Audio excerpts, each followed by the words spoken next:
Who's calling? I'm trying to make video. Go away. 6 reasons why I bought the AVS. Let's talk about it.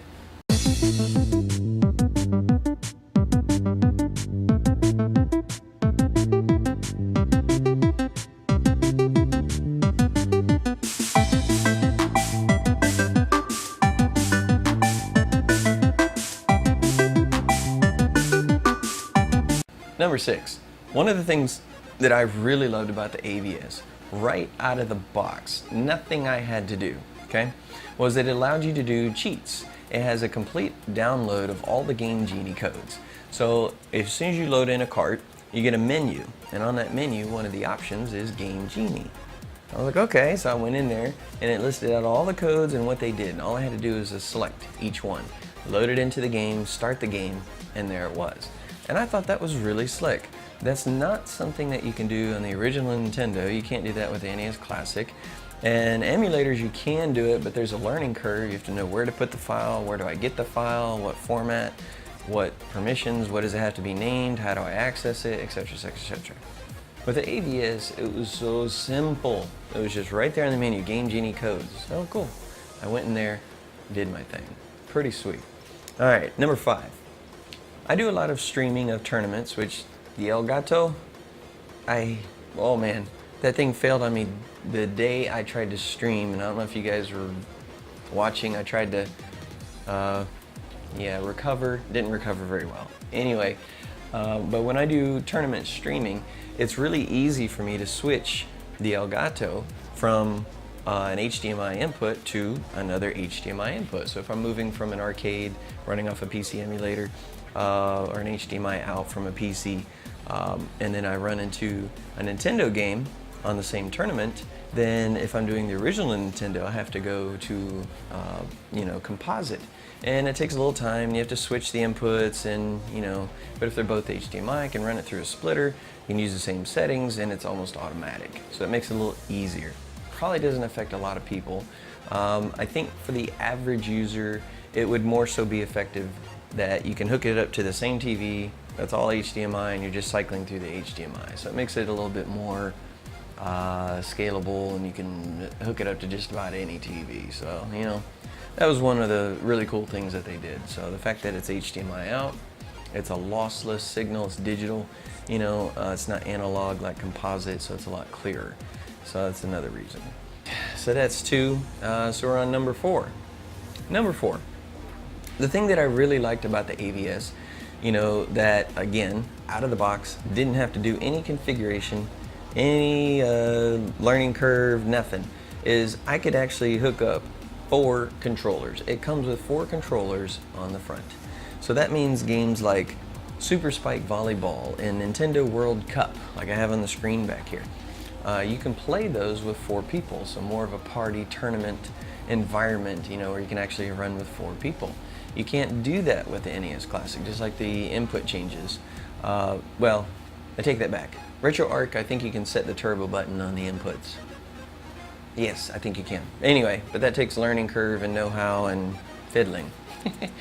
Anyway, so to be able to actually set up 4 people immediately, built in, I thought that was really cool. So you can't do that with the NES Classic. WeFlow you can do, you just need the different adapters and 2 additional Wiimotes, and then a little bit of input configuration in RetroArch. So you can, but it just takes a little bit of work. PCs you can do it too, but you also need more configuration and more work, more setup. This was straight out of the box. All you gotta do is just plug in your controllers and you're done. That's it. So it actually opened up a whole bunch of games that I've had and couldn't really play 4-player in that now I can. So that was really cool. All right, number 3 reason. One of the things I really liked about the AVS out of the box, didn't have to do anything, is that it allows you to change the inputs on your controller. So you can set up your controller so that the B button and the A button, are turbo, or activate certain Game Genie codes. And I thought that was very unique. I haven't seen that before, and it was very interesting, and it was just, it really helps, especially on games like Oh, Akari Warriors. I don't know how many guys have actually played Akari Warriors, but halfway through the first level, your fingers are numb, your hands are cramped, just mashing the buttons, trying to, you know, shoot as fast as you can. And, you know, it's just a nice little option to have for games that did not set auto fire to on. You know, like in Life Force, you can just hold down the button. It's like, or Contra, you just hold it down. So your thumb gets tired after a while on the Akari Warriors. So anyway, it was a really nice feature that the AVS has. All right, reason number 2, reason why I bought the AVS is the fact that the AVS allows me to play both Nintendo and Famicom games right out of the box, okay? So being able to play Famicom games is really interesting and very cool because a lot of those games did not come out in the US. They only came out in Japan. So a lot of games that I've wanted to play and saw when I was a kid, you know, that was in Nintendo Power, I can actually buy a copy and actually play it. So that was something that I really liked. They added that in there as a cool feature, and all you gotta do is plug it in, play, boom, and done, okay? So let's get on to number 1. What was the number 1 reason that I bought an AVS, okay? So the number 1 reason I bought the AVS was there's something to be said, there's something unique, there's something just, you know, to have a tangible object in your hand. I'm talking about playing a cartridge over an emulator. Now, for me personally, I'm a collector and a gamer, so I love to collect, you know, things like this that the companies like RetroUSB put out. So, but being able to play my cartridges on something, you know, like the AVS, is just a lot different experience than to run it up on an emulator. And I think it's true because you're actually holding a piece of history. You actually have the cartridge, you actually have it. You know, you can smell it, you can touch it. You know, it's actually something from the past. So it's really, it's a different feel. It's a different nostalgic feel to play a game and a difference of plugging in a game and then playing it. I mean, if I'm wrong or if I'm way off, let me know. Especially in the comments, comment below, you know, what do you think? The whole emulator versus original cartridge. Now, there is something to be said about playing the originals over some of the emulators. I'll give you an example. If I'm playing an AVS and I plug in Tecmo Bowl, go play Tecmo Bowl on the NES. Go get the, I believe it came with it, or get the ROM, whatever. But if you boot up the NES Classic and you play Tecmo Bowl on the NES Classic, this is just one of many examples. Throw a touchdown to somebody, or, you know, kick a field goal or whatever, right? Look at what name it says actually got the touchdown. It's gonna be blank. Why? Did they forget that part of the game, or was it there wasn't enough space? They wanted to save memory, and well, why is there no name? Well, a lot of the games are, you know, 25, 30 years old. So there's licensing issues with running games, you know, that still have named players in them.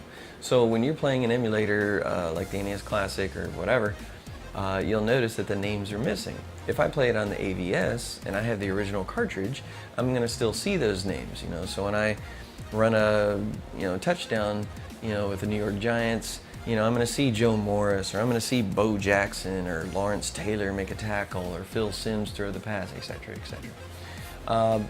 Does it change the game? No, but it adds something to it. It makes that a little bit more nostalgic when you have a name instead of just number 11.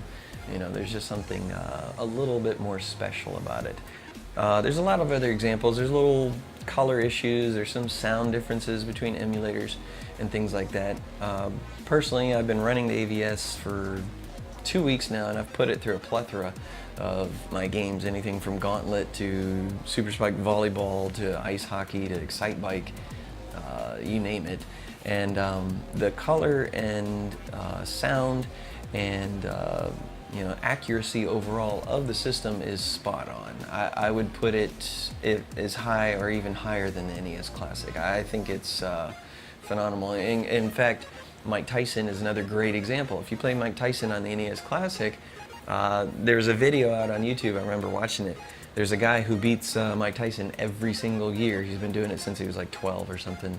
But anyway, he beats it every year. And you know, just for fun and something he has a tradition of doing. He tried doing it on the NES Classic and couldn't do it. the frame rate is so much different than the original. So what they did is they gave him the original and he beat it, and then they gave him the NES Classic and he kept getting stuck. And he went back to the original and he beat it. And he's like, yeah, there's something different. I don't know if they've actually measured the frame rate differences, but you know, it's just, there's something to be said about emulators. They emulate, they're not perfect. And the AVS is technically a hardware emulation, but it runs the software exactly from the cartridge. So that's why it's a little bit more accurate. And if I'm wrong, let me know in the comments below. But from what I can tell, the AVS is spot on. Does the AVS have some bad things about it? Absolutely. Okay, there are some things that drive me up the wall. Actually, there's only two things and they don't really drive me up the wall. Okay, number one, if you look at the cartridge bay, where the cartridge actually goes in, okay, let me see. Okay, where the cartridge actually goes into the NES, or for the NES. This is the Famicom's NES, slides all the way back, okay? There's a couple lines here. Hopefully it auto focuses. If not, I so sorry. There's a couple lines here. They don't really help though. So as you're putting the cartridge in, there's a little bit of gap on either side. And you have to be just right, or else you're pushing plastic against plastic. And you can't tell if you're trying to force the game in or if you're actually not lined up properly. So it's very delicate getting a game in and out. So that part I'm a little worried about, I'm getting used to it though, and it's very easy now, but the first week I was living on the edge. I was like, oh boy, I'm about to tear up my Excite Bike and I'm gonna be all upset. So that part is, it's not a showstopper, it's not that big a deal, but you know, it's kind of like, just something I had to get used to, okay? Number two, not anything against the AVS, but no zapper. The zapper does not work with the AVS, I'm sorry.